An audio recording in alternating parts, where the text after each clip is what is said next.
여러분들이 좋아하는 영화 배우가 누굽니까? 어린이들이나 청소년들이 좋아하는 아이돌이나 탤런트는 누굽니까? 왜 그들을 좋아합니까? 잘생겨서, 멋져서, 또는 연기를 잘해서, 또는 노래를 잘해서 등등의 이유가 있겠죠.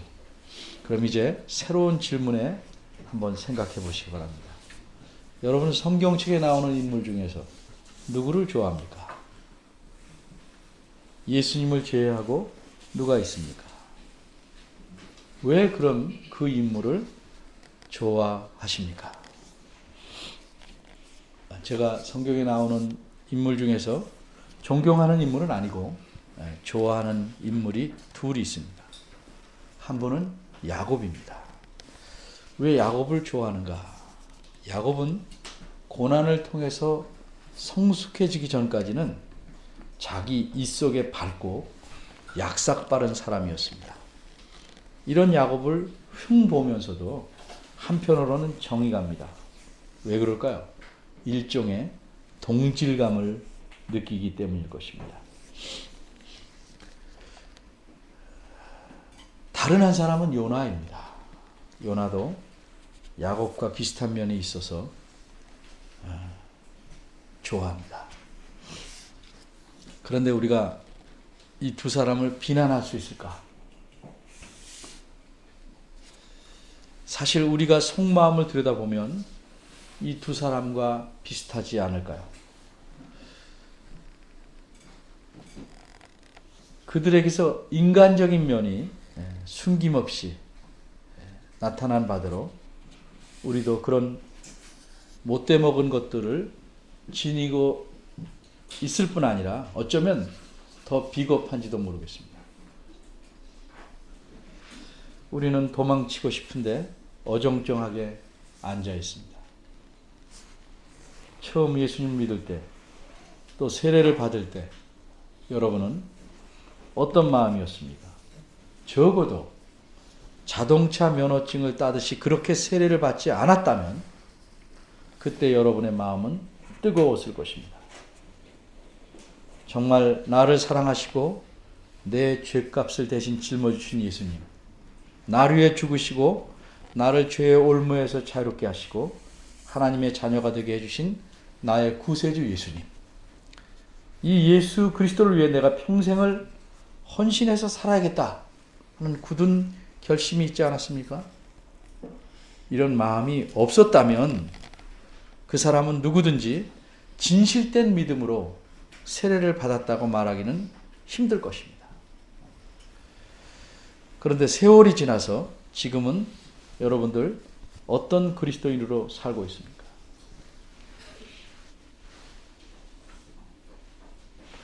멀리 도망치지도 않고 그렇다고 하나님 말씀대로 행하지도 않습니다. 그저 명목상으로만 교인으로 살아갑니다.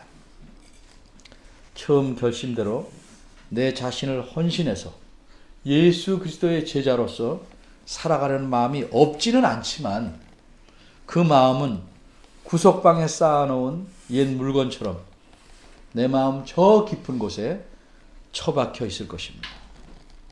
그러면서도 우리는 좋은 것은 뭐든지 하나님에게 받아먹길 원하니 어찌 못돼 먹었다고 아니할 수 있겠습니까? 만약 이런 식으로 행동하는 친구가 여러분 곁에 있다면 여러분은 그 친구를 어떻게 생각하며 어떻게 대하시겠습니까? 제가 야곱과 요나를 좋아하는 가장 중요한 이유는 그들이 그렇게 못된 면이 많은 인간인데도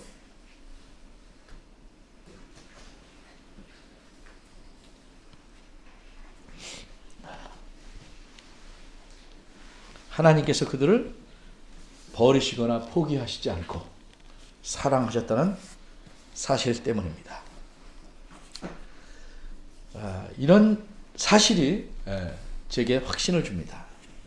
하나님께서 나를 버리시지 않고 사랑하신다. 또한 하나님께서 여러분도 버리시지 않고 사랑하십니다.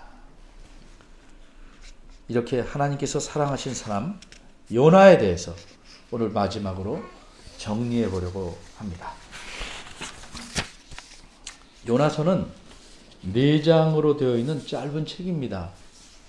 근데 절수로는 48절이니 그 절의 길이만 가지고 말하자면 마태복음 5장 한 장하고 똑같습니다. 이 요나서는 문학적인 면에서도 독특합니다. 요나서는 선지서에 속합니다.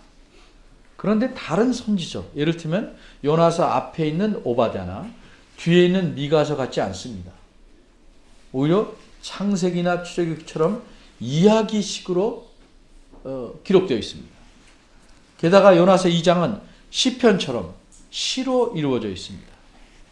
또 요나서의 장면도 육지에서 바다로, 또 바다 속으로, 다시 육지로 올라와서 어떤 성으로, 그리고 성 밖으로 이렇게 다양하게 바뀌어갑니다. 그래서 요나서는 매력이 있습니다.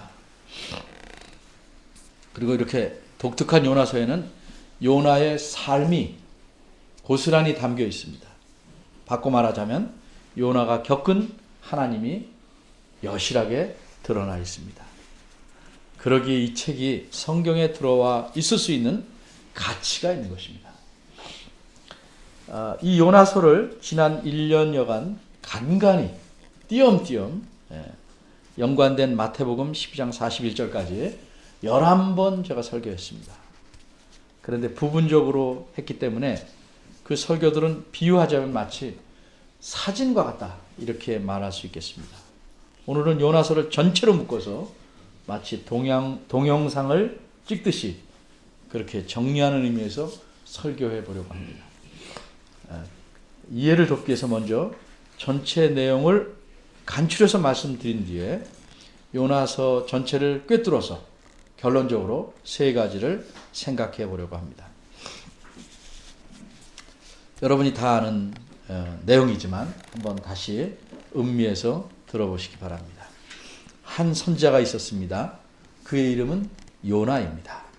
하나님께서 그에게 명령하셨습니다. 저 멀리 니느웨라는 성에 가서 내가 네게 이르는 말을 외쳐라. 그러나 요나는 그곳에 가기 싫었습니다. 그는 자신이 그곳에 가서 하나님 말씀대로 심판을 외쳐도 하나님은 그곳을 심판하시지 않을 것이라고 생각했습니다. 그래서 그는 니느웨와는 반대 방향으로 가기로 마음먹습니다. 그러려면 항구로 내려가서 배를 타야 합니다. 그렇게 했습니다. 배가 출발하여 바다 한가운데쯤 이르렀습니다. 요나는 배 아래층 객실에 내려가서 잠에 빠졌습니다. 하나님은 요나의 이러한 행동과 생각을 보고 계셨습니다. 하나님께서 바다에 큰 바람을 던지셨습니다. 요나를 잡으시려는 것입니다. 선원들은 거친 바람에 위협을 느끼고 어떻게든 배와 사람들의 생명을 구하려고 애를 씁니다. 그럴수록 바람은 더 거세집니다. 선장이 이 바람은 신의 노여움 때문이라고 판단합니다. 그래서 선장은 누가 신의 노여움을 사는지 알기 위해 사람들을 모두 모아놓고 제비를 뽑습니다. 요나에게 제비가 떨어졌습니다. 요나는 자신이 어떤 사람인지를 고백할 수밖에 없었습니다. 그리고 자기를 바다에 던져야 폭풍이 잔잔해질 것이라고 말합니다. 그러나 선원들은 살아있는 사람을 바다에 던져버리고 싶지 않아서 어떻게든 버텨보려고 합니다. 육지로 배를 돌리려고 합니다. 아무 소용이 없었습니다. 결국 요나는 바다로 내동댕이 쳐집니다. 바다가 조용해졌습니다. 거센 바람과 큰 풍랑이 있는 바다에 떨어진 요나는 이제는 죽었구나 하고 생각합니다. 그러나 하나님은 요나를 바다에서 익사시킬 생각이 없으십니다. 큰 물고기를 준비하셔서 바닷속으로 가라앉는 요나를 집어삼키게 하십니다. 그렇게 3일 동안을 요나는 물고기 뱃속에 있었습니다. 그곳에서 있는다는 것이 결코 쉬운 일이 아닙니다. 죽을 맛입니다. 결국은 모든 의식을 다 잃고 죽습니다. 그러나 하나님은 요나를 죽은 채로 놔두시지 않습니다. 다시 살려내셔서 일을 맡기시려고 합니다. 그래서 물고기가 육지의 요나를 토해냅니다. 이렇게 요나는 살아납니다. 하나님께서 그에게 다시 일을 맡기십니다. 처음에 맡기셨던 바로 그 일입니다. 요나는 거역할 수 없이 니느웨로 갑니다. 그곳에 가서 하나님께서 주신 말씀을 외칩니다. 아직도 40일. 그리고 니느웨는 엎어지리라. 이렇게 니느웨의 멸망을 외칩니다. 이 낯선 외국 선지자의 외침을 듣고 니느웨 백성들은 뜻밖에도 회개를 합니다. 왕과 백성들이 짐승까지도 그렇게 합니다. 40일이 다 지나도 하나님께서는 그 성을 멸망시키지 않으십니다. 그러자 요나는 화가 났습니다. 하나님께서 하신 일이 악하다 이렇게 판단합니다. 그리고 그 성을 자기가 하나님 자신이 말씀하신 대로 멸망시키라고 하나님을 윽박지릅니다. 자기 목숨을 내걸고 주장합니다. 그리고 요나 자신의 요구대로 하나님께서 하시는 것을 보려고 성 밖으로 나아가 기다립니다. 그런데 하나님은 이런 못돼 먹은 고집불통의 선지자를 내치지 않으셨습니다. 그를 깨우쳐서 하나님 자신의 심정을 깨닫기를 원하십니다. 그래서 그를 가르치십니다. 그가 앉아있는 곳은 사막과 같이 뜨거운 지역입니다. 그래서 하나님은 햇빛을 가릴 박넝쿨을 하룻밤 사이에 나게 하시고 다음 날은 벌레가 그 식물을 씹어서 시들게 하십니다. 그러자 무엇이든 녹일 듯 따가운 햇살과 불같이 뜨거운 모래바람에 녹초가 된 요나는 하나님에게 마구 대듭니다. 이럴 수가 있냐고 항변합니다. 하나님께서 그에게 말씀합니다. 너는 박넝쿨 하나를 그렇게 소중히 여겼는데 내가 12만 명이 넘는 사람들과 수많은 가축들을 아끼는 것이 당연하지 않느냐 물으십니다. 요나는 더 이상 할 말이 없습니다. 이로써 하나님께서는 요나에게 생명의 소중함과 긍휼의 필요함을 가르치신 것입니다. 또 하나님은 이 못된 요나의 잘못된 생각과 마음을 고치시느라고 그의 못돼 먹은 모든 행동에 대해서까지도 오래오래 참으셨습니다. 이것이 요나가 쓴 요나서의 내용입니다.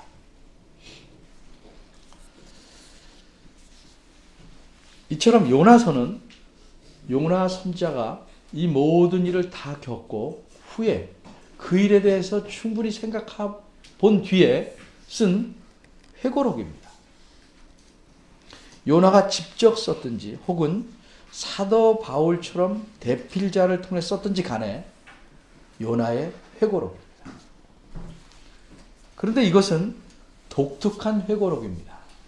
보통 회고록에서는 그 쓴 사람이 자신을 드러냅니다. 자신의 잘못도 적당히 기록하지만 이렇게 요나처럼 자기 속사를 다 드러내서 자신이 얼마나 못돼 먹은 인간인지를 까발리진 않습니다.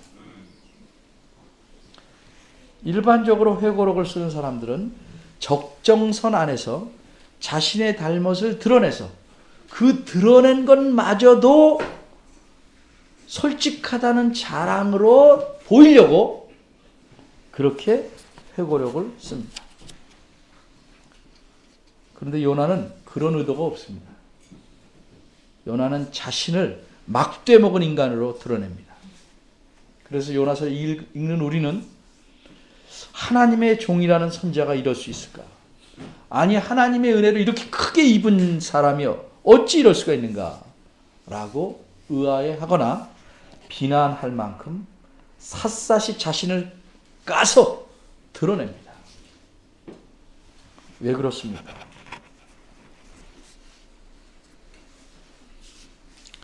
까만 도화지에 흰색 물감을 사용하면 더 대비돼서 나타나듯이 이렇게 요나처럼 막대 먹은 자에게까지 베푸시는 하나님의 긍휼과 사랑을 드러내기 위해서입니다. 그렇게 요나는 하나님께서 하신 일들을 드러내서 자신에게 베푸신 일들을 드러내서 하나님이 어떠하신 분임을 알리기 위해서 요나서를 기록했습니다. 요나는 여기에 기록된 모든 경험을 통해서 하나님을 배웠습니다. 물론 이론적으로 알고 있었지만 그 알던 하나님을 삶의 현장에서 바르게 제대로 배웠습니다.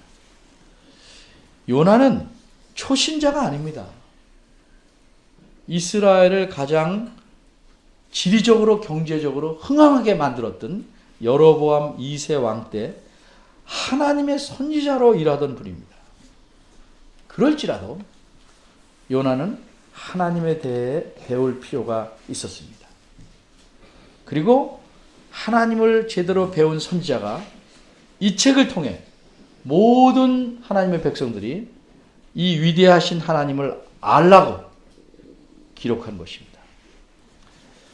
그럼 과연 요나는 하나님에 대해서 무엇을 알리려고 기록했는지 세 가지로 나누어서 결론적으로 정리해서 말씀드리겠습니다. 첫째, 요나의 고난은 어디서 시작되었는가? 두 번째, 요나는 어떻게 이 고난을 없애려고 했는가?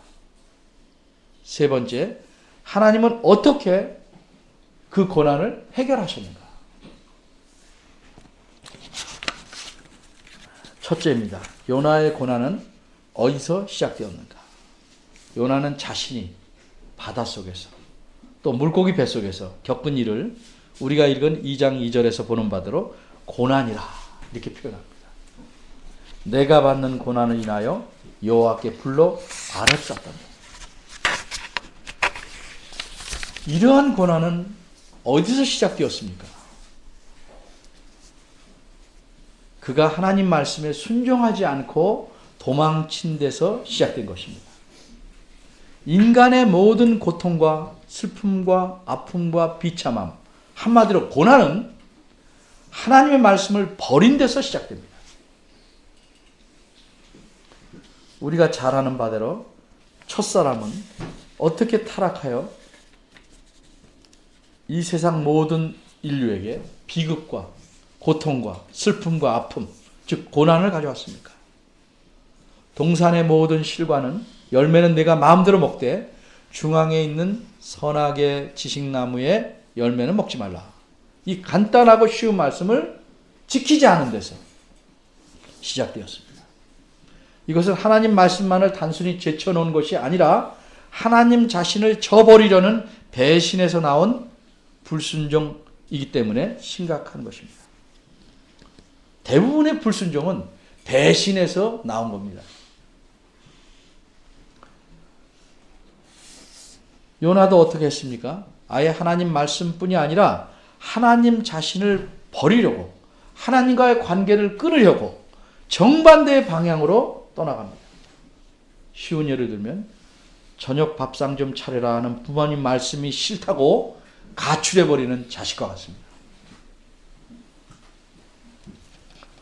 다시 요나가 하나님과의 관계가 회복되고도 하나님의 은혜로 살아났고 다시 일을 맡았음에도 불구하고 요나는 또 고난을 당합니다. 당한다기보다는 스스로 만든 고난입니다. 무엇이 요나의 고난의 시작이었습니까?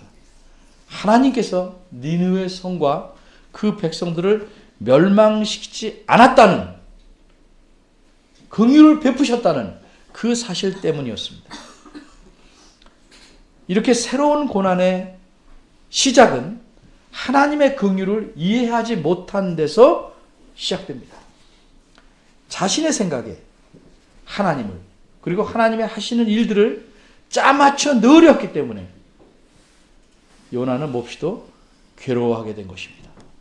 죽을 만큼 힘들어하게 된 것입니다. 두 번째로, 그럼 요나는 어떻게 자기 고난을 없애려고 했는가?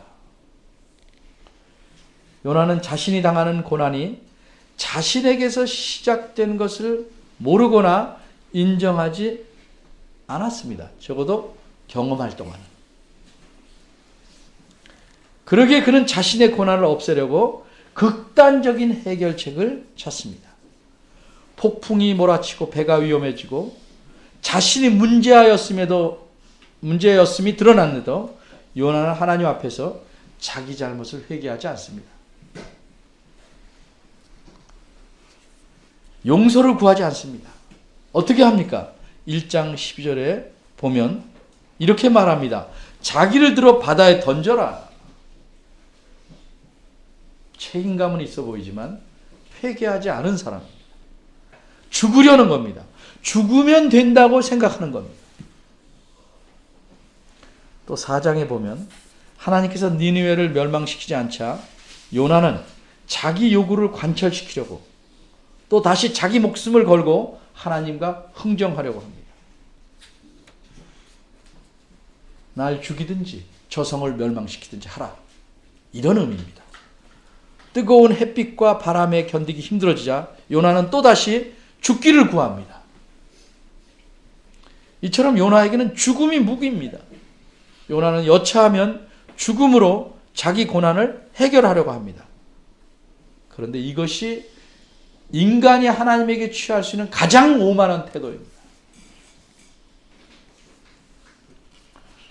그럼 세 번째로 하나님은 어떻게 고난을 해결하시는가? 하나님은 요나의 고난이 어디서 시작되었는가? 그 근본적인 것을 해결하심으로써 요나의 고난을 해결하십니다. 그러기에 하나님을 버리고 떠난 요나를 추적하십니다. 하나님은 집요하십니다. 결코 포기하시지 않습니다. 죽게 된 요나를 다시 살려내십니다. 그리고 다시 일을 맡기십니다. 그가 잘못 생각하는 것을 고치도록 가르치십니다. 오래 참으십니다. 하나님의 긍휼을 배우고 이해하고 믿게 하시기 위함입니다. 이렇게 하나님을 바르게 알도록 요나의 경험을 통해서 또 요나를 가르치심으로 요나의 고난을 해결하십니다. 비단 요나뿐만 아닙니다. 모든 자기 백성에게 그렇게 하시는데 요나라는 선지자의 예를 들어서 말씀한 겁니다. 요나는 고집불통입니다. 근데 요나만 그럴까요? 우리는 고집불통이 아닐까요?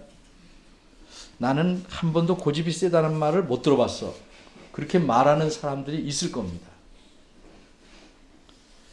자기 자신은 고집불통은 아니라고 생각합니다. 고집이 좀 있는 것이 그래도 나답다라고 생각하는 사람도 있을 겁니다. 어떤 분은 오히려 나는 고집이 아니라 물러 터져서 문제라고 생각할 것입니다. 그렇게 생각하는 이유 중 하나는 가족에게나 특히 자식들의 말이나 요구를 지나치게 잘 듣기 때문입니다. 잘못을 고쳐주지 못하고 잘못된 요구도 그냥 들어줍니다. 정이 많아서. 그래서 망칩니다. 그런데 한번 잘 생각해 보십시오. 여러분이 고집불통인지 아닌지. 그런데 그렇게 내가 물러 터지거나 고집불통이 아닌, 고집이 없다고 생각하는 내가 하나님 말씀에 대해서는 어떻게 대합니까? 이런저런 핑계로, 이런저런 구실로 온갖, 심지어는 성경 구절을 부적절하게 따다가 자기가 가진 성경 지식을 총동원해서 상황을 엮어서 하나님 말씀을 따르지 않고 거절하는 이유를 갖다 댑니다. 교활하고 가증하기까지 하죠. 그래서 대부분 우리는 전부라고 하기는 좀 아픈 사람이 있을까 봐 대부분 우리는 하나님에게만은 지독한 고집불통입니다. 다른 사람에게는 천사 같은 사람도 하나님에게만은 사탄처럼 굽니다. 그런데도 자신은 그렇지 않다고 생각하거나 아닌 체 하고 살아갑니다. 그러기 때문에 고치기가 힘든 겁니다. 아니라고 생각하는데 어떻게 고치겠습니까? 잘못이 없다는데, 적어도 남들보다는 잘한다는데 어떻게 고칠 수 있겠습니까?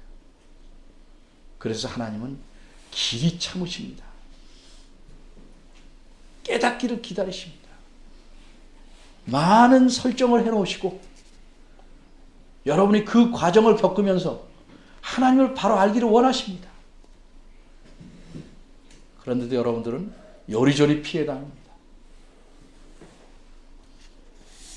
그러니까 우리 마음에 잘못에 대한 진정한 회개도 없고 하나님에 대한 감사도 적거나 없습니다. 간단하게 생각해 봅시다. 정말 간단하게. 정말 하나님에 대한 감사가 꽉 차진 않아도 마음의 반 이상 출렁인다면 일주일에 단 한 번 다 같이 모여 예배하는데 이 예배를 위해서 예배를 간절히 사모하고 온 힘을 다해 집중해서 예배합니까?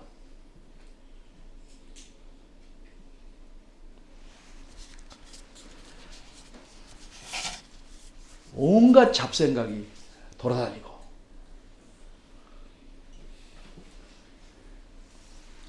믿음이라는 것은 오직 하나님 말씀을 통해서만 자라납니다.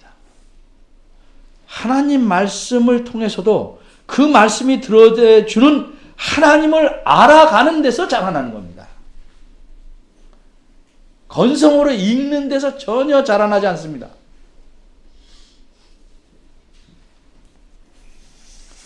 하나님을 모르면, 좀 더 정확히 말하면 바르게 알지 못하면 우리 삶의 많은 부분이 고난으로 이루어집니다. 그 고난에서 오는 슬픔과 비참함이 생기게 됩니다. 더 문제는 그 고난을 해결할 힘이 없다는 것입니다. 그래서 힘써 하나님을 알아야 합니다. 하나님 말씀을 힘써 배우고 그 말씀대로 살기에 힘써야 합니다. 그게 쉽지 않은 일이기 때문에 바울은 자기를 쳐서 복종시킨다까지 말을 합니다. 근데 우리는 우리를 칠 생각이 전혀 없습니다.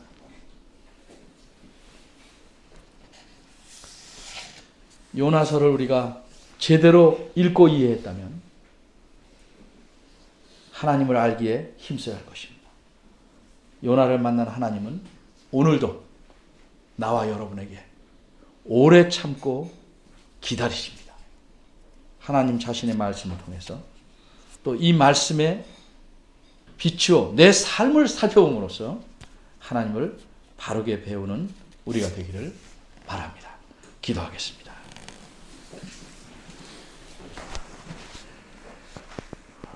하나님 아버지, 저희에게 풍성한 긍휼을 베푸심을 감사드립니다. 우리에게 베푸는 사랑을 무시하고 사랑을 베풀기에 오히려 무시당하는 하나님의 마음을 저희가 깨닫게 하여 주옵소서.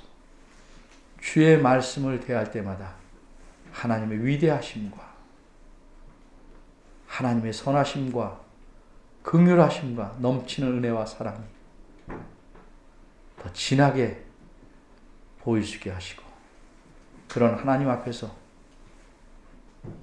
저희 자신들의 비참함과 부족함과 못돼먹음을 머리를 조아려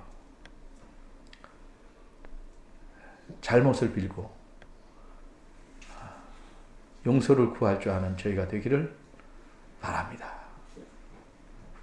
저희를 긍휼히 여겨주시고 끝까지 포기하지 않고 이끌어 주심을 감사드립니다. 요나서를 통해서 만난 하나님이 우리의 하나님 되심을 감사드립니다.